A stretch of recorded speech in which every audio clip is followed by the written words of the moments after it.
Super 8 নিশ্চিত করতে একাধিক পরিবর্তন নিয়ে দক্ষিণ আফ্রিকার বিপক্ষে শক্তিশালী একাদশ টাইগারদের। বিস্তারিত জানতে দর্শক ভিডিওটিতে একটি লাইক দিয়ে চ্যানেলটিকে সাবস্ক্রাইব করুন। শ্রীলঙ্কার বিপক্ষে 2 উইকেটের শ্বাসরুদ্ধ করে জয় দিয়েই বিশ্বকাপ মিশন শুরু করেছে বাংলাদেশ। এবার বাংলাদেশের পরবর্তী টার্গেট দক্ষিণ আফ্রিকাকে বধ করা। আগামী 10 জুন নাসাউ কাউন্টি আন্তর্জাতিক ক্রিকেট স্টেডিয়ামে মুখোমুখি হবে এই দুই দল। এই মাঠেই শ্রীলঙ্কাকে 77 রানে অল আউট করেছিল দক্ষিণ আফ্রিকা।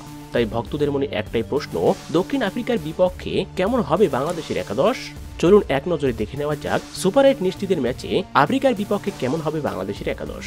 ওপেনিংয়ে যথারীতি তানজিদ তামিমের সাথে দেখা যাবে সৌম্য সরকারকেই। 3 নম্বরে ব্যাটিংয়ে আসবেন লিটন কুমার দাস। দীর্ঘদিন পর শ্রীলঙ্কার বিপক্ষে রানে ফিরেছেন তিনি। তার ধৈর্যশীল ব্যাটিং লঙ্কানদের বিপক্ষে জয় ছিল বিরাট অবদান। 4 নম্বরে ব্যাটিংয়ে আসবেন বাংলাদেশের দলপতি নাজমুল হোসেন শান্ত।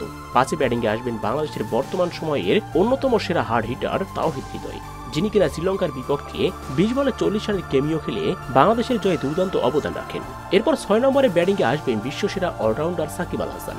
7 নম্বরে ব্যাটিংয়ে আসবেন বাংলাদেশের সর্বকালের সেরা ফিনিশার মাহমুদুল্লাহ রিয়াদ। তার দুর্দান্ত ব্যাটিংয়েই শ্রীলঙ্কাকে হারিয়ে বিশ্বকাপ মিশন শুরু করেছে বাংলাদেশ। এরপরে 8 নম্বরে দেখা যাবে রিশাদ হোসেনকে।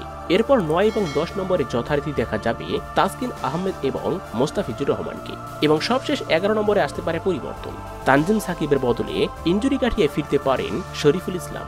তো দর্শক, এমন একাদশ নিয়ে পারবে তো বাংলাদেশ আফ্রিকার বিপক্ষে জয়লাভ করতে? কি মনে হয় আপনাদের? অবশ্যই কমেন্ট করে জানিয়ে দিন। এ নিয়ে আপনার মূল্যবান মতামতটি আমাদের ভিডিওর কমেন্ট বক্সে। ধন্যবাদ।